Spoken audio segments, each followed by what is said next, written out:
Good evening, guys. I've got discussion C for you. We're discussing um, the striking similarities between chemo brain and the cognitive issues some people experience after chemotherapy and age-related cognitive decline. Okay, so we're going to go through those three tonight for discussion D. Here we go. The article explores the striking similarities between chemo brain, the cognitive issues some people experience after chemotherapy, and age related cognitive decline. Researchers at the University of Oklahoma have found overlapping patterns in both conditions, including reduced cerebral blood flow during rest and during rest and similar increases during brain activity. Uh, Compromised blood-brain barrier, which leads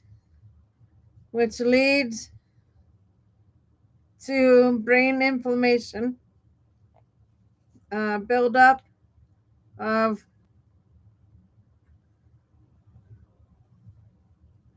senescent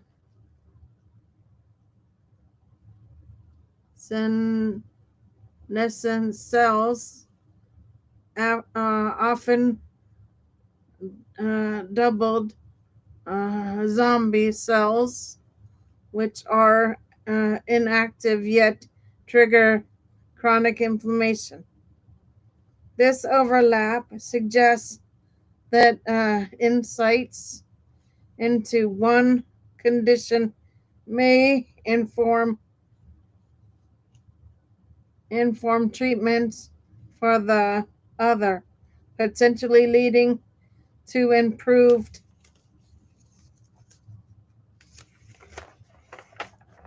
strategies for maintaining brain health in cancer survivors and aging adults alike.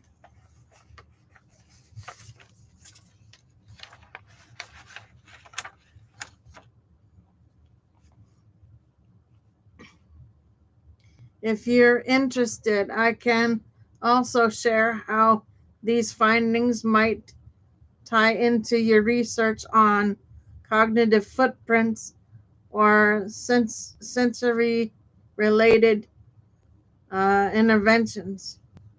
Reduced cerebral blood flow, or CBF, can quietly erode cognitive function by depriving the brain of the oxygen and glucose it needs to operate efficiently.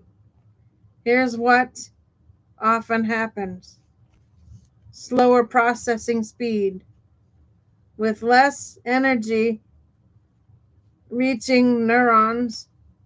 Tasks that require focus, decision making, or memory retrieval can feel sluggish or foggy.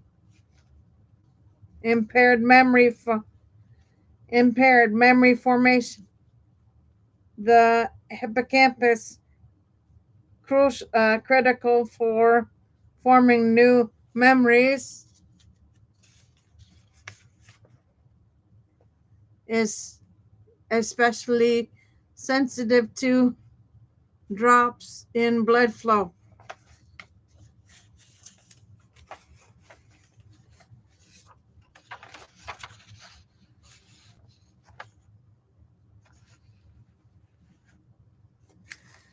Okay. Weakened attention and executive function. Reduced perfusion in the prefrontal cortex can hinder planning and multitasking in inhibition control, increased volume and increased vulnerability to inflammation, lower CBF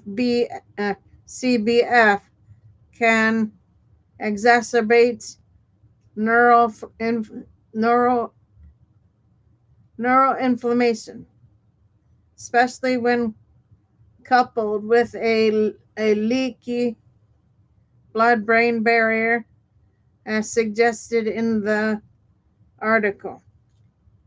Over time, these changes may mimic or accelerate age-related decline or chemo-induced cognitive dysfunction, making CBF a powerful biomarker and intervention target. If you'd like, I can also walk you through emerging therapies that aim to restore or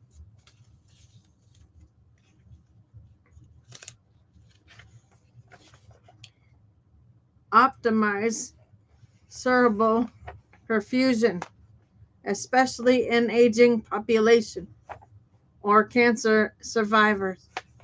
Great question, especially given your interest in cognitive health and dementia prevention.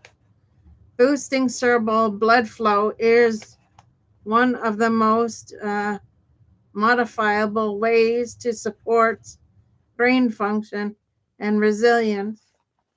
Here are some evidence backed lifestyle changes that can make a real difference. Give me 1 second, guys.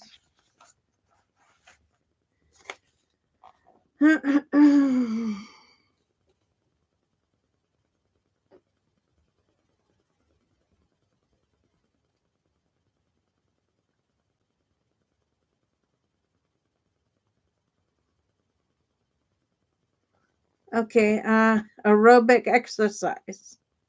Activities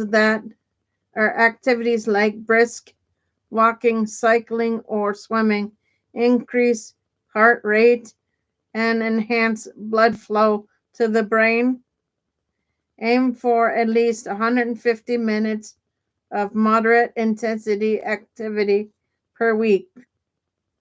Mind or Mediterranean style diet, rich in leafy greens, berries, fish, nuts, and olive oil.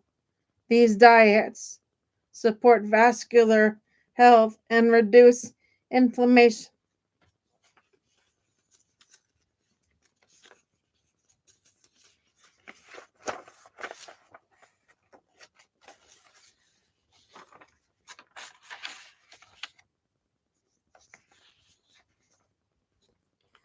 Quality sleep. Deep restorative sleep helps regulate blood flow and clears metabolic waste from the brain. Prioritize 7 to 9 hours per night with consistent sleep wake times. Stress reduction. Chronic stress can uh, constrict blood vessels.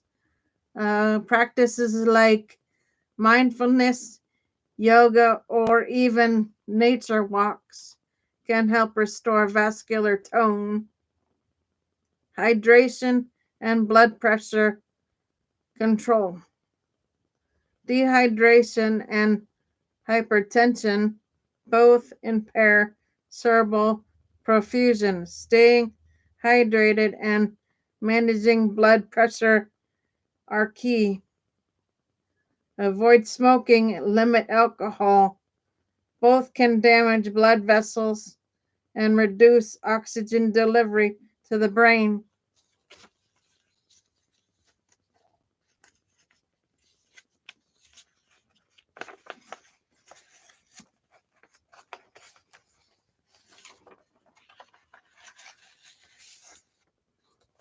Dark chocolate in moderation.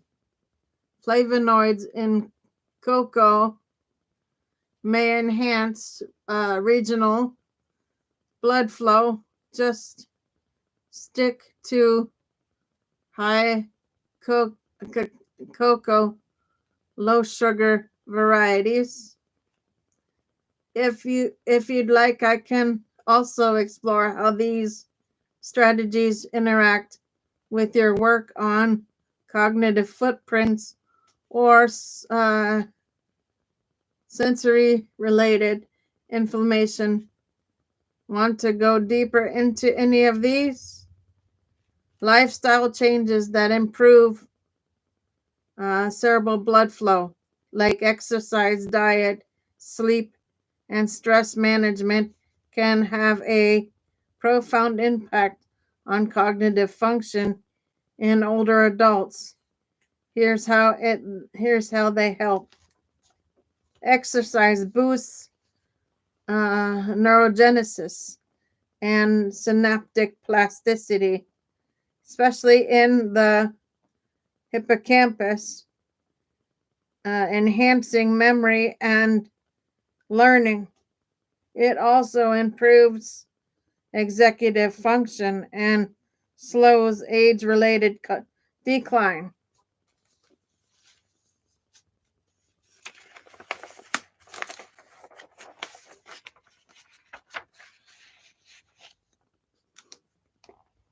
Dietary patterns, like the mind or Mediterranean diet, are linked to reduced risk of Alzheimer's and better global cognition. Nutrients such as omega-3, polyphenols, and antioxidants support vascular and neural health. Sleep quality is essential for memory consolidation and clearing neurotoxic waste via the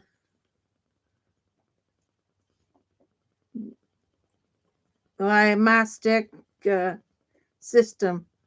Poor sleep is associated with faster cognitive decline. Stress reduction lowers cortisol levels, which excess can damage the hippocampus and impair memory. Mindfulness and relaxation techniques can preserve attention and working memory.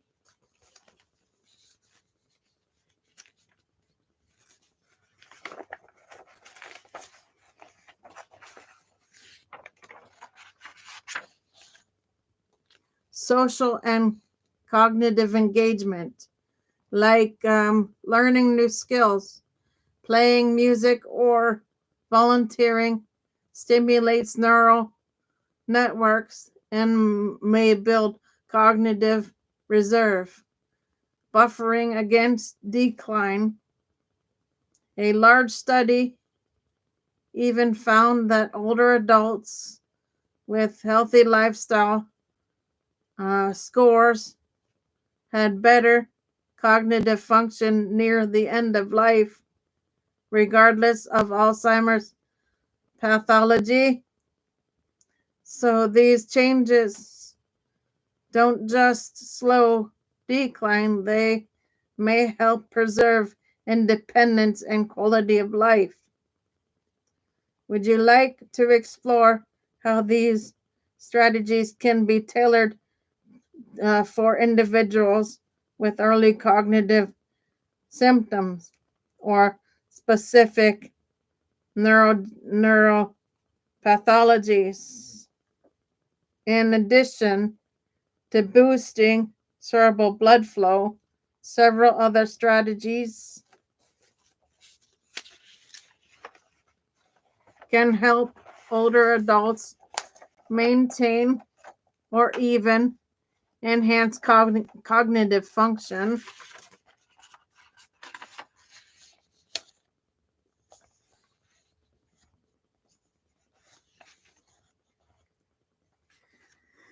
Okay, cognitive training and mental stimulation. Activities like learning a new skill or new language, playing a musical instrument, or engaging in puzzles and strategy games can strengthen neural connections and promote neuroplasticity. Managing chronic conditions. Controlling hypertension, diabetes, and high cholesterol reduces vascular damage that can impair cognition. Treating depression and hearing loss also plays a crucial role in preserving mental sharpness. Social engagement. Regular interaction with friends, family, or community groups helps reduce isolation and supports emotional and cognitive health.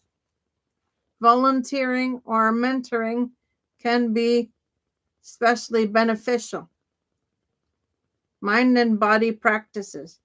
Tai Chi, yoga, and meditation not only reduce stress but also improve attention, working memory, and emotional regulation. Technology assisted interventions. Some apps and digital platforms offer evidence based brain training or support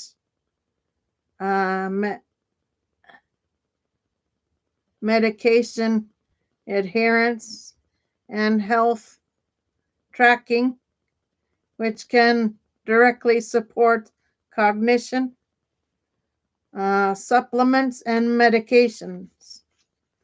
While not while not a first line strategy, certain supplements like omega 3s or B supplement or B vitamins and medications may be appropriate in specific cases.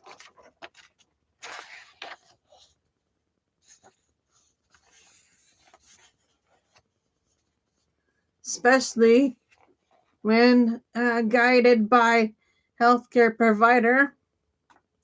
These strategies work best when personalized, something you've already attuned to.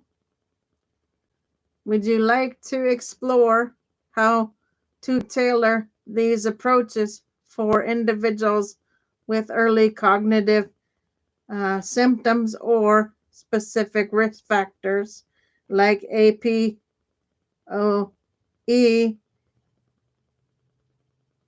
G4? Chronic conditions can significantly impair cognitive function through a variety of mechanisms, many of which overlap with vascular and inflammatory pathways you've been exploring.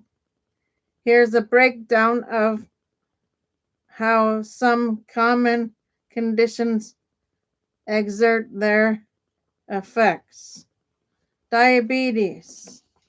Chronic hypoglycemia can damage blood vessels and neurons, leading to reduced cerebral perfusion and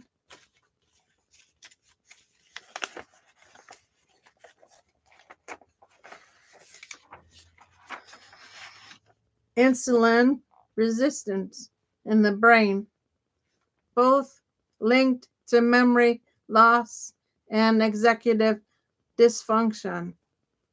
Hypertension, high blood pressure, contributes to small vessel disease, while matter lesions and micro infractions, all of which are associated with cognitive decline and increased dementia risk. Chronic kidney disease, CKD. CKD is associated with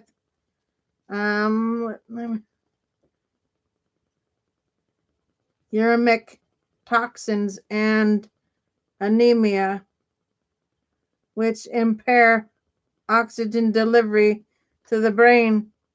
Studies show a strong link between CKD and defects in attention, memory, and processing speed. Chronic obstructive pulmonary disease, or COPD, reduced oxygenation, and systematic inflammation in COPD can lead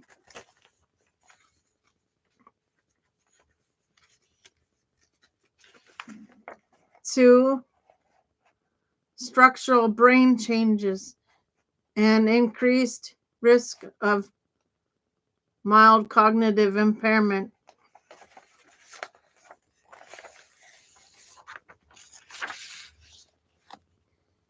Depression, often combined with chronic illness.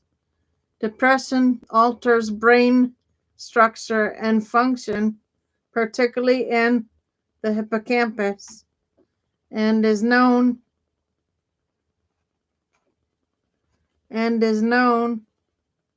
risk factor for cognitive decline, even when mood symptoms are treated.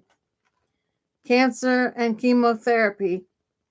As you've seen in the article, treatment like chemotherapy can trigger chemo brain, which shares mechanisms with age-related decline, including reduced blood flow and inflammation.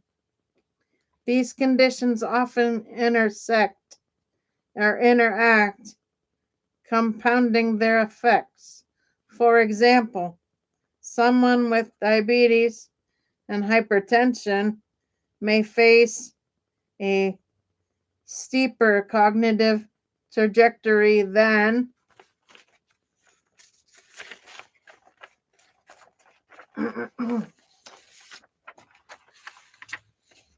someone with either condition alone. That's why integrated care addressing both physical and cognitive health is so crucial. Would you like to explore how cognitive footprints might help track these effects over time, or how interventions like adaptive DBS or lifestyle changes could mitigate them? Okay, guys, so that is it for tonight. I will see everybody tomorrow for shows. For now, Gator Wellness, take care, folks. Have a good evening.